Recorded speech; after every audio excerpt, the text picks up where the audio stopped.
galera do canal Motivação de estamos começando agora mais um vídeo aqui no nosso canal. Antes de tudo, galera, deixa eu pedir um negócio pra você. Compartilha esse vídeo pra todos. Compartilha esse vídeo pra todos. Não vai ser eu que vou estar levando essa mensagem, é uma participação especial de um pastor que eu estava acompanhando hoje pela manhã. Esse vídeo está sendo gravado domingo, e eu estava acompanhando a pregação dele, gravei a pregação dele, achei muito bacana e queria compartilhar com vocês. Desde já deixa o seu like, curta, compartilha, se inscreva no canal, ativa o sininho para que você seja notificado dos próximos vídeos. Nós estamos de volta mais fortes do que nunca, e eu tenho uma certeza que muito mais e coisas melhores estão para chegar aqui no canal. Eu sei que talvez, antes da gente começar, você acompanhar esse vídeo aí, eu sei que talvez você seja não seja uma pessoa que tenha muita paciência, ache que meus vídeos são muito longos, enfim, tudo mais. Galera, preste atenção. Eu procuro seguir, eu tenho um segmento, tenho uma visão. Eu queria que vocês dessem uma oportunidade para esse segmento, para esse canal. Eu tenho colocado louvores, enfim. Você vai ficar de louvor também agora. Eu vou colocar um louvor abençoado para você em seguida a nossa pregação, tá bom? E dá uma chance aí pra gente. É um canal que estamos aí já há um ano já de canal, que nós estamos levando à frente esse projeto. E é nóis, valeu? Galera, desculpa eu ficar assim, mas hoje domingo de manhã eu não ligo muito para o que eu vi nos meus vídeos, claro, só quando eu vou gravar. Mas é isso aí, valeu? Um beijo no coração, valeu, galera!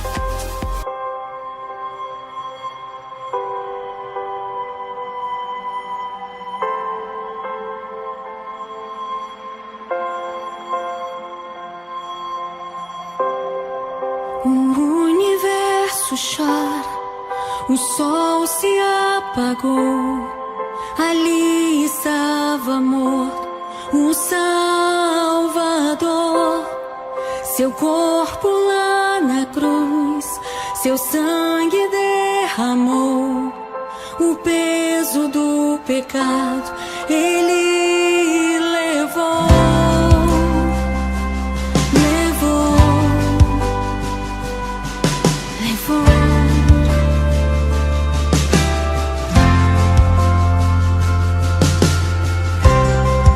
Deus Pai o abandonou, cessou seu respirar.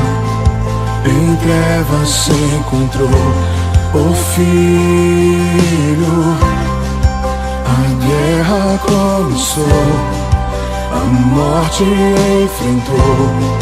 Todo o poder das trevas vencido foi. A terra estremeceu, sepulcro se abriu. Nada vencerá seu grande amor. A morte onde estás, o Rei ressuscitou. Ele venceu pra sempre, pra sempre exaltado pra sempre adorado pra sempre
para sempre exaltado é, para sempre adorado é, para sempre ele vive, ressuscitou, ressuscitou. Você vai comprar o livro. Pode passar o slide mais uma vez. Separação para o serviço exclusivo a Deus. Mais uma vez, por favor. Existem duas ideias sobre Antigo e Novo Testamento sobre santidade. Existe a santidade do Antigo Testamento, que requer a separação no sentido de estar em outra esfera de vida.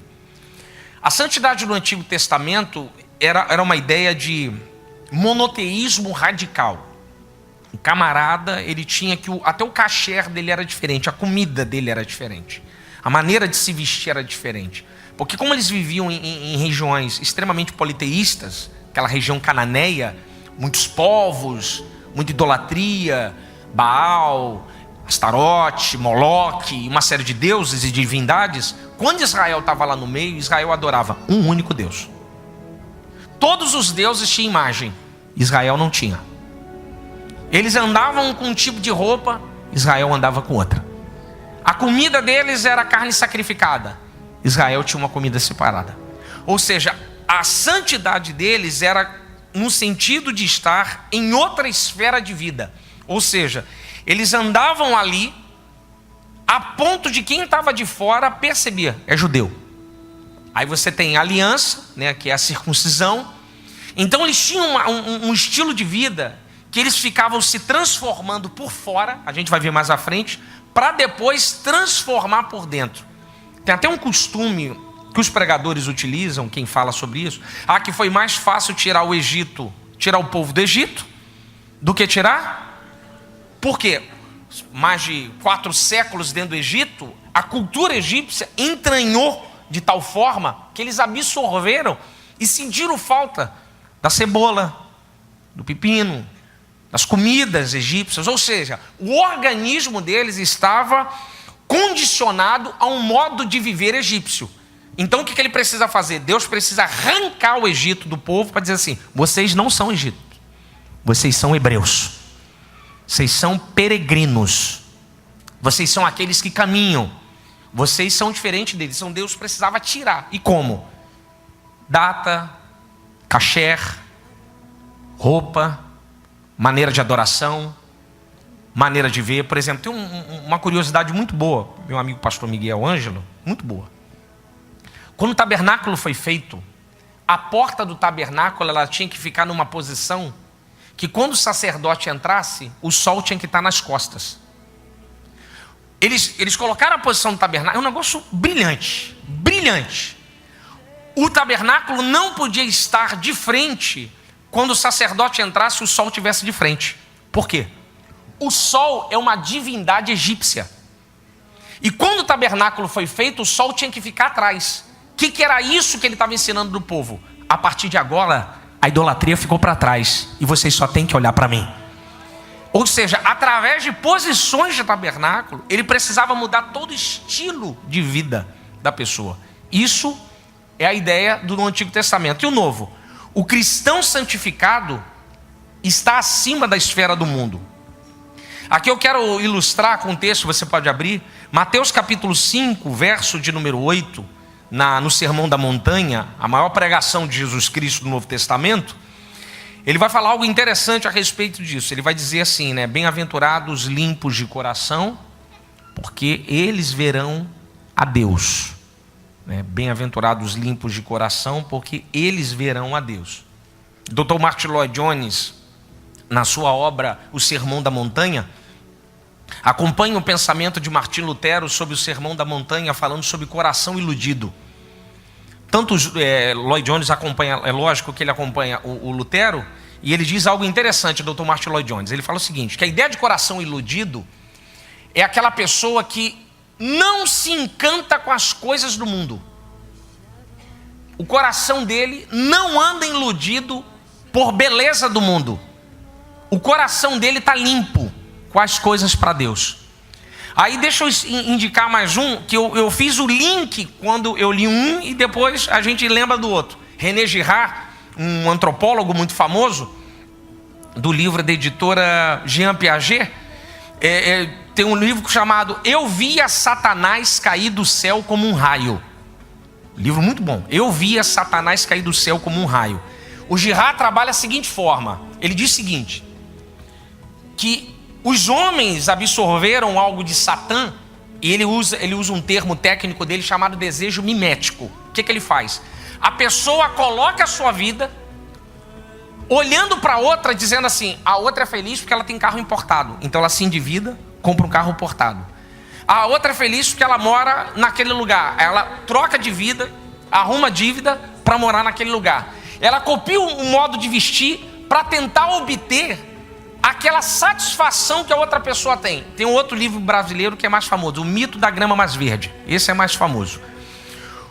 O que é isso? As pessoas, elas mudam seu modo de vida para poder obter algo que elas não conseguem ter. O que Mateus 5:8 está dizendo e o que o Novo Testamento está dizendo? Que o cristão, ele não está apegado à marca. Se tem marca ou não, para ele não importa. A marca que importa é a de Jesus no coração da vida dele. Ele não tem o coração iludido. O modo de viver está acima da esfera do mundo, ou seja, ele não vive de acordo com os padrões que o mundo impõe. Ele vive de acordo com os padrões que o Espírito o direciona. Esse é o padrão de vida. Isso é santidade. Então a santidade é dentro dessa forma. Pode passar o slide, por favor? Compreendendo o termo de maneira mais ampla. No Antigo Testamento, a santidade é de fora para dentro. Eu botei Salmos 24, versos 2 e 3, se você quiser abrir na sua Bíblia. Né? Quem subirá ao monte santo do Senhor? Né? Quem vai permanecer lá em sua presença? É de fora para dentro. Ó, fora para dentro. Que é limpo de mão, puro de coração e não entrega sua alma à vaidade. Nem jura enganosamente. Fora para dentro. O Antigo Testamento, a santidade era assim. Eles tinham que aprender fora. Guardar o sábado. Não pode comer picanha suína. Cheguei a sentir a presença aqui agora. Não pode comer... Lá em Portugal é fiambre. Né? Lá é fiambre. Não pode comer fiambre. Aqui é presunto. Não pode comer tocinho. E essa hora, né, irmão? Ó, quase na hora do almoço, né? Tocinho. Não pode comer nada. Por quê? As outras nações comiam. Não pode ter cachorro em casa. Esse pet que você tem em casa, judeu, não pode ter. Quem criava cachorro era fenício. Então eles tinham um modo de viver porque era de fora para dentro. De fora para dentro. Novo Testamento. De dentro para fora. O que você é por fora, você é por dentro. O que o cristão é por dentro, ele é por fora. Então é impossível enganar alguém com algo por fora, o que você não é por dentro. Porque é difícil sustentar dois papéis. Uma hora você vai esquecer. Mas o cristão autêntico, Charles Haddon Spurgeon, pregue, se possível em palavras. Se não der, ande. E logo o seu andar vai perceber que você é diferente de todos. Você não precisa nem falar, só em você andar. Apertar a mão, pastor Hélio. Olhar, homem de Deus, mulher de Deus. Ele é um homem sério, aleluia. Ele tem graça na vida. Isso é o quê? É porque a santidade ocupou um espaço tão grande dentro da vida do homem que ela começa a refletir naturalmente para fora. Quando a santidade ocupa, ela começa ela purificar, tudo se reflete fora. Passa mais o slide mais uma vez, por gentileza. Aí eu peguei os dois subtópicos e um e o 2, 1 e 3 e casei. Está aí na sua lição. Identificação com o Senhor. Até peço desculpa ao pastor Gilmar Chaves. E viver justo e digno. Né? São os dois subtópicos. Quem definiu esses termos é Stanley Morton, um grande doutrinador da Assembleia de Deus, muito conhecido. Ele vai sintetizar a santificação em 3 palavras: decisão, posição e disponibilidade. Eu tentei adequar as imagens de acordo com cada palavra. A ideia do disponível, da viagem, da posição, o homem em pé na beira de um precipício, e a decisão, uma jovem segurando um buquê, tendo a ideia, o casamento. A decisão, olha na sua lição aí, 1 Tessalonicenses capítulo 4, na sua leitura bíblica em classe. Eu coloquei só errado ali no ponto, deixa eu ver se está errado ali no pontinho. É o versículo 3, 4 e 7, está certo ali. Versículo 3 diz assim. Eu achei que ele ia ficar lá, pastor. Eu estava até me soltando já, pastor. Agora ficou complicado. Verso 3. Porque esta é a vontade de Deus, a vossa santificação. Presta atenção. Que vos abstenhais da prostituição. Ou seja, corta fora. Verso de número 4. Que cada um de vós saiba possuir o seu vaso em santificação e honra. Porque, verso 7. Porque não nos chamou Deus para imundície, mas para a santificação. Ou seja, Stanley M. Orton vai decidir da seguinte forma: que a santidade é uma decisão. Olhando os versos de Paulo para a primeira epístola de Tessalonicenses, que era uma igreja que ele, 3 meses só, a igreja se tornou exemplo para toda a Macedônia e Acaia, como ele diz no capítulo 1, ele diz o seguinte: esse é porque vos abstenhais da prostituição, ou seja, você tem que decidir. O processo da santificação você está vivendo agora. O que é o processo? Um deles, isso aqui, ó, comunhão. Você está ouvindo a palavra. Enquanto eu estou falando, o Espírito está tirando a poeira assim, ó, está limpando. Mas você tem que decidir ser santo. Você tem que dizer: isso eu não quero. Isso não faz parte do meu padrão de vida. Isso não faz parte do meu padrão de vida. Você decidiu. Eu não faço mais parte disso. Você tomou uma decisão. Então, nessa decisão, aí entra para o segundo ponto. Você assume uma posição. Aí eu coloquei aí o jovem em pé na beira do precipício. Ele está posicionado na beira, mas ele assumiu uma posição. Qual dela? Eu não vou pular. Porque se eu pular aqui, eu vou morrer.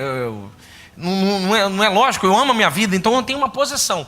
Quando eu escrevi isso, eu coloquei até Filipenses 1:1, os santos que estão em Filipos, mas eu sentado aqui, o Senhor me fez me lembrar de uma posição muito boa no texto bíblico. Daniel. Quando Daniel é levado para o cativeiro, na primeira leva, 606, Daniel tem entre 17 e 19 anos de idade. Nabucodonosor, muito inteligente, ele sabia que para derrotar um povo, primeiro ele tem que arrancar os nobres. Então, eles faziam muito isso. Arrancava os nobres, enfraquecia o poder político, né, da nação. A nação ficava desbaratada, não sabia o que fazer, e depois vinha conquistando toda a nação. Então, ele muito inteligente, ele pegou os nobres, os homens mais inteligentes, as mentes mais pensantes de Israel, e levou. Aí Daniel muda de nome, está a mais de 2.000 quilômetros de distância, 1.800 e pouco quilômetros de distância. Provavelmente os seus pais morreram na captura em 606. Ganhou um novo endereço e foi obrigado a ter um novo cachê, uma nova alimentação. Você vai ter que comer isso aí agora, porque você é babilônico. Você não é Daniel, você é Beltesazar. Agora você tem outro nome, você é o nome de um demônio. Daniel fez o seguinte: olha, vocês me arrancaram da terra, arrancaram a minha família, me tiraram a minha liberdade, tiraram o meu direito de morrer com os meus pais e me trouxeram para cá. Mas a minha fé vocês não arrancam. Ele se posicionou diante de uma nação que na época era a maior potência da época. Se é só você dar um tour pela internet, Museu de Berlim, e bota lá Portão Star. É um negócio bonito, todo em lápis azul, um negócio fantástico. Só você lembrar dos jardins suspensos da Babilônia. Eles eram extremamente grandes. Daniel não se encantou com a grandeza. Israel naquele período era monocromático. Uma economia pastoril pequena, né? Ali dividida ainda, Judá e Reino do Norte. Daniel não se encantou com beleza, com riqueza. Em outras palavras, eu moro na Babilônia, vivo na Babilônia, mas eu não sou babilônico. Eu sou hebreu. Eu e você moramos na Babilônia, vivemos na Babilônia, mas somos de Cristo. Somos lavados e remidos no sangue do Senhor. Então a nossa posição tem que ser algo firme. Josué 3,5, disponibilidade. A convocação de Josué era para hoje. Não havia como deixar para depois. E Josué convoca o povo, vai atravessar para o outro lado do Jordão. Então ele convoca, santificai-vos quando? Amanhã? Daqui a 3 dias? Hoje. O que Josué está dizendo? Tem que ser agora. Não, Josué, eu estou enrolado aí com os negócios pirata. Ih, dá o seu jeito. Porque quem ficar aqui, fica. Mas quem for para lá, vai na bênção. Tem que ser agora. Tem que ser agora.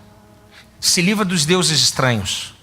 Se livra das relações sexuais ilícitas. Porque tudo que é ilicitude fica. Mas para entrar lá, tem que entrar um povo santo. Ele pede o quê? Disponibilidade. Você tem que estar disponível. Tem que estar pronto. Então, se eu definir de santidade, essas 3. Pode passar o slide, mais uma vez, por gentileza. Ponto 2 da lição. Processo da santificação. O processo contínuo de santificação tem tanto aqui no slide quanto na lição. Pelo Espírito Santo que trabalhava na vida dos cristãos, tornando-os santos, separando-os de seus caminhos maus, para que eles sejam cada vez mais parecidos com Deus. Aí eu estava fazendo essa lição, eu lembrei dessa imagem. Isso é um espelho grego, encontrado na arqueologia. Ele está com zinabre, tem enferrujado.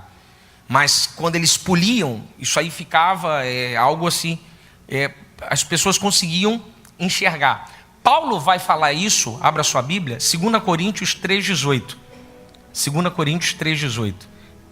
Diz assim: e todos nós, com o rosto desvendado, contemplamos, como por um espelho, a glória do Senhor. Somos transformados de glória em glória, na sua própria imagem, como pelo Senhor e o Espírito. Qual é a ideia do processo da santificação? É isso aqui.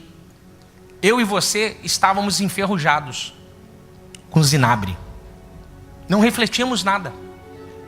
Não tínhamos como refletir a glória. Éramos assim. Usando um termo da física, a entropia, o agente entrópico, o pecado, acabou com a gente. Acabou com a imagem e semelhança de Deus. Quando você olha, infelizmente, um viciado, um homem que bate na mulher, um alcoólatra, alguém que infelizmente já teve que ir a uma cadeia, e você vê um ser humano do outro lado, um morador em situação de rua, alguém que sabe o que eu estou dizendo aqui, pessoas viciadas. Aquela pessoa foi beber, mamou no peito, teve aniversário de 1 ano, ela teve todo um projeto de vida que eu e vocês tivemos. Mas o que aconteceu com ela? A ferrugem. E você olha para ela e você fala assim, cara, não tem jeito. Eu acho fantástico o cristianismo por causa disso. Aqui eu não tenho como, eu tenho que falar. Por isso que eu não conseguiria jamais ser kardecista. Porque o kardecismo, ele pega o ser humano e substitui. Ele pega o ser humano e joga fora. O camarada é bandido. Então nessa vida ele morre bandido, na outra ele paga o tal do karma. Mas por que fulano nasceu doente? Não, ele está pagando o karma da outra vida. Cristo não substitui, Cristo regenera. Ele pega o camarada enferrujado, entra com a esponja de aço chamada Espírito Santo e vai polindo você até brilhar. Então o que ele fez com nós? O que ele fez comigo, com o pastor Dilton, com o pastor Silas, com todo o respeito, com você? Ele foi te polindo. Às vezes é doloroso, arranha, incomoda, mas vale a pena. Olha como é que esse espelho está brilhando aí do seu lado aí, ó. Olha como é que brilha de coisa bonita. Isso é o Espírito Santo, isso é um processo fantástico. Só Deus pode fazer isso. Ele vai fazendo assim, ó, e vai nos polindo até chegar à imagem dele. Pode passar o slide, por favor? 2.1. Quais são os meios da santificação? O pastor Gilmar Chaves vai colocar. Em Cristo, no Espírito e pela palavra. Gálatas capítulo 2, verso 19, eu vou ler com vocês. Gálatas 2, 19.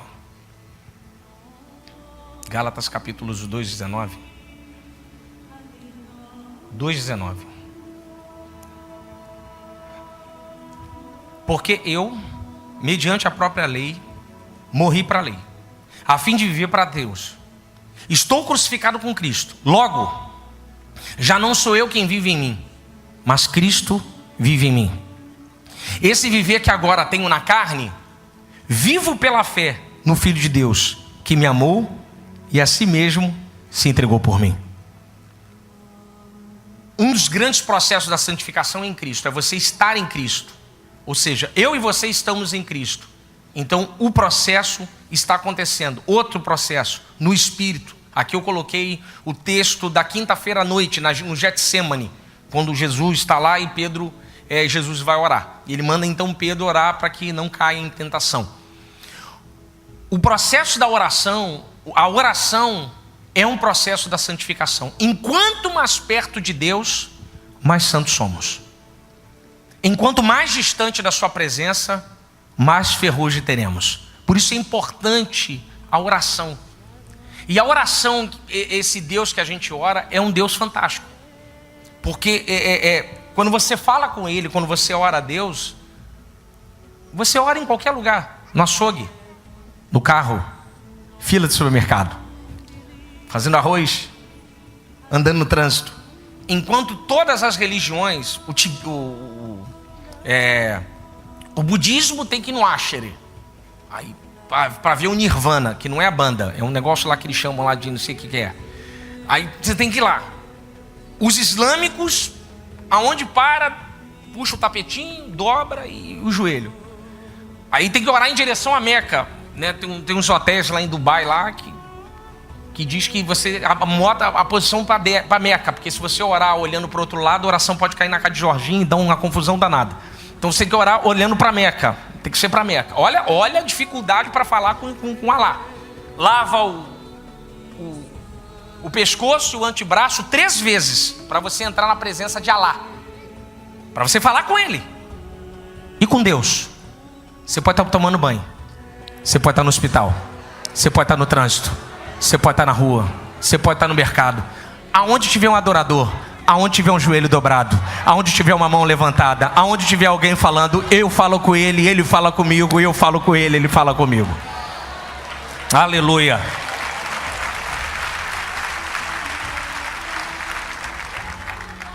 Eu amo esse Deus. Deus não observa se você acordou agora, se você está deitado. Ele olha isso aqui, ó, coração puro e sincero. Pela palavra. Processo de santificação importantíssimo é pela palavra. João 17:17 vai dizer, abra sua Bíblia, por favor. Eu lembro quando eu era mais novo, pastor Silas, com todo respeito, ficava assistindo o seu programa, ainda assisto até hoje, minha esposa está ali sentada de testemunha, e eu ficava para minha mãe, rapaz, como é que ele grava tanto versículo? Aí eu tinha um cassete, um rádiozinho, eu ia para o banheiro, e ficava gravando os versículos todos até aprender. Estou tentando até hoje. Não aprendi ainda, cara. Estou tentando, a gente chega lá. Aí eu fico vendo o Antônio Oreste. Aí eu falei assim, Antônio Oreste é amigo, né? Aí eu fico, rapaz, Antônio Oreste deve ter... Eu acho que ele já aprendeu o método, só não ensinou ainda. Verso 17. Santifica-os na verdade, a tua palavra é a verdade. Ó, santifica-os na verdade, a tua palavra é a verdade. Quando você vem com o de terça, ABD, com o domingo, com o de oração, qualquer momento que alguém abrir a escritura, expor o texto, você já está sendo santificado. Você já está ouvindo a palavra. Quando o seu filho, quando você faz a devocional, quando você lê aquele versículo pequeno, você abriu a Bíblia, a santidade de Deus já está te entrando, já está purificando a sua vida. Por isso a importância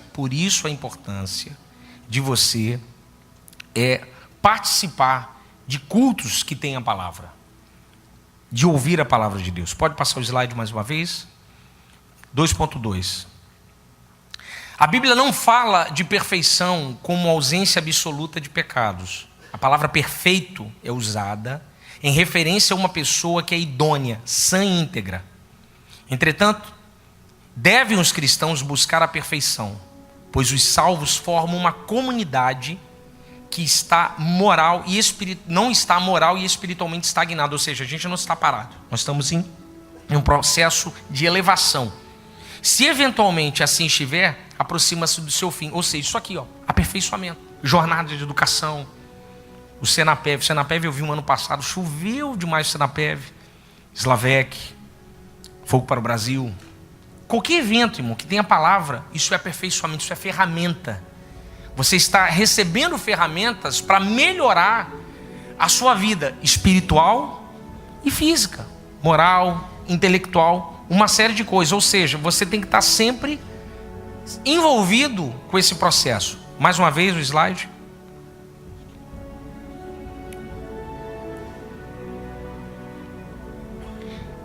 Que intenção tem o Senhor ao ordenar e produzir no seu povo a santificação? Que aspectos da vida nessa atitude? Pega a sua lição, por gentileza, no ponto 3. Aí ele diz o seguinte: quais são o trabalho envolvido? Em seu labor santificador na vida humana, Deus atinge todas as áreas: espírito, alma e corpo, o olhar, o andar, o ler, o vestir, o comer e beber, o adorar, o pensar, o ofertar, enfim, todo o viver. Esse processo te eleva em todo o viver. Ou seja, a santificação, ela abarca você em toda a vida. Tem uma pregação que eu ministrei em algumas ADVEX, esse texto: o cego de nascença, o milagre messiânico. João ali, ele está fazendo uma crítica ao texto. As pessoas que estão envolvidas. Então ele diz que todo mundo é cego, menos Jesus. Aí no verso 8 e 9 de João capítulo 9, ele diz assim: quando o cego retorna do tanque de Siloé, os vizinhos fazem uma bolsa de aposta. Não é este que estava sentado a mendigar e a pedir esmola? Uns diziam: é ele. Outros não, apenas se parece com ele. E ele dizia: sou eu mesmo. Se você ler o texto, você vê que ele não foi no barbeiro. Ele não estava com a roupa assim chique, igual do pastor Dilton, assim. Você aperta o terno, fala buongiorno. Não estava com um negócio assim bonito. Não estava bem arrumado, não estava assim, bem estiloso, igual o pastor Miguel. Não, a roupa dele era a mesma da manhã. Ele não tinha feito barba, não emagreceu, não engordou. Mas o que aconteceu para os vizinhos olhar para ele e falar assim: será? Aí eu em casa, o Espírito foi e me deu uma iluminação. O Espírito falou comigo: é impossível ficar a mesma pessoa depois que se encontra com Jesus. Impossível. Você se encontrou com Jesus, você muda. Isso é o processo. A tua vida muda. Sua maneira de dirigir. Você já não ofende mais ninguém. Você já abençoa. Louva a Deus pela sua vida, por não ter dado seta. Deus abençoe teu ministério. Né? Você elogia. Você levanta a mão e abençoa. Não é verdade? Todos aqui fazem isso, não fazem? Recebe a fechada. Deus abençoe teu ministério, rapaz. Te leve em paz. Né? Deus está falando. Deus está falando. Deus está falando. Então assim, você muda. A sua relação com o mundo muda. É o que o pastor Gilmar Chaves estava colocando. Mais uma vez, por gentileza. Dedicação irrestrita ao Senhor. Dedicação irrestrita ao Senhor. Aí a santidade vem. Pode passar o slide. A mente, o corpo e o tempo. Foi o que o pastor Gilmar Chaves colocou aqui. A mente. A mente ali, ele colocou de maneira brilhante o texto de Paulo. Paulo orienta-nos não adotar a forma vã de pensar, que caracteriza o mundo, uma atitude que ofenda a santidade de Deus. Romanos 12, 2, ali Paulo vai dividir o verso 1 sobre o domínio de Deus sobre o corpo, verso 2, o domínio de Deus sobre a mente. Para mim, o maior comentário sobre esse versículo, e olha que eu tenho comentário sobre Romanos, é de Warren Wiersbe.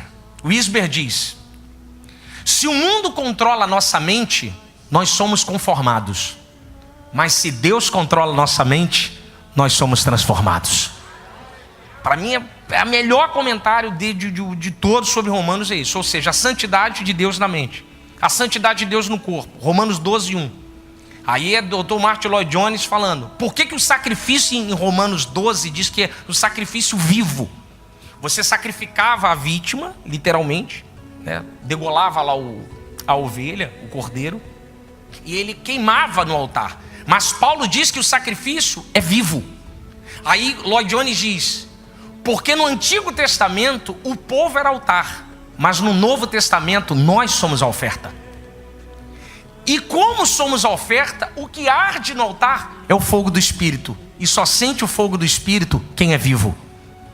Enquanto tiver vida em nós, sentiremos o fogo do Espírito sobre nós. Porque o fogo vai depurar toda a impureza. É a ideia da santidade no corpo. A maneira como se veste, a maneira como anda, de maneira decente, de maneira elegante, mas de maneira ordeira, que glorifique a Deus. Então, tudo isso. E o tempo. O iPhone, ele tem um aplicativo interessante, que é não sei se você já viu, é um aplicativo que mostra no final de uma semana quanto você usou do telefone. Vocês já viram isso aí? Tem esse AP sobre qualidade de vida. Aí um dia, pastor Silas, eu fui olhar o AP. Eu tomei um susto. Eu vi a quantidade de horas que eu estava usando. Eu falei, rapaz, e o tempo é algo precioso, irmão. Ele não volta. Quando somos santos, o nosso corpo, a nossa mente, nós aprendemos também a administrar o tempo. A gente aprende, devemos remir o tempo e oferecer a Deus nossa devoção diária por meio da comunhão pessoal com o nosso Salvador. Em outras palavras, tudo que você vai fazer, você sempre vai ter tempo para glorificar e adorar e orar ao nome do Senhor. Pode passar o slide, por favor? Estou quase encerrando. Esse já é o 3.2. A unidade do corpo de Cristo só acontecerá se houver santificação. Jesus pediu ao Pai em oração que seus discípulos fossem perfeitos em unidade. Uma vez que, por terem sido santificados, não eram mais do mundo, embora nele ainda vivessem. O reflexo da santificação é o prazer de ter comunhão, de partilhar o corpo, de tomar do cálice. Aí algumas pessoas falam assim, mas pastor, eu não gosto de fulano. Vaso, você vai passar a eternidade com ele. Então, assim, você tem que... A santificação é isso. Existe um segmento de doutrinário extremamente perigoso no Brasil. Brasil não, no mundo. O Desigrejados. Uma das grandes obras do Brasil que fala sobre isso é do reverendo Hidauro Campos, que fez a tese de mestrado sobre Desigrejados pela editora BV Books. Ele orienta e fala do perigo. Não, eu não preciso da instituição para servir a Deus. Brasa sozinho não ateia fogo. O que ateia fogo é um monte de brasa junto. O que santifica, irmãos, o prazer da gente estar aqui sentado, abraçar o irmão, cumprimentar, sabe, cultuar junto, louvar a Deus, dar a mão, isso é santidade. Isso demonstra que você é santo. Demonstra que a santidade de Deus está em você. Mas quando alguém diz assim, não, eu não gosto de estar ali, estou fora. Então tem muito cuidado. Porque quem é santo se aproxima da santidade do outro. Ou seja, nós estamos aqui num culto, servindo ao Deus Santo, e a nossa comunhão gera santidade. Por isso a importância de ter comunhão. A importância da gente estar juntos. 3.3, último slide. A ação divina. Os resultados práticos de um viver santo são evidências espirituais da autoridade e do poder de Deus. No Antigo Testamento, por exemplo, Deus exige a santificação para agir e determina até as formas em que essa atitude deve acontecer, como jejum solene, a reunião da congregação em ato público de culto e adoração, dentre tantas outras exigências. Ou seja, o resultado prático de um viver santo são evidências espirituais de autoridade e poder de Deus. Quando essa santidade a gente absorve, é manifesto por nós, homem, através do clamor, através da oração, através da nossa vida. Ela exala sobre os nossos poros. Para concluir, mais um slide. Dentre as verdades aprendidas nessa lição, destacamos que cristãos santos são parecidos com o seu Senhor. Diferenciam-se do jeito de ser, de viver do mundo e estão sempre em constante transformação, visando a maturidade e ao crescimento espiritual. O poder e a autoridade de Deus se manifestam na vida do cristão que se santifica. Dessa forma, veremos todas as áreas da nossa vida serem afetadas positivamente pela atitude santa. Que Deus continue santificando a sua vida e que a gente se encontre na eternidade em nome de Jesus. Que Deus te abençoe.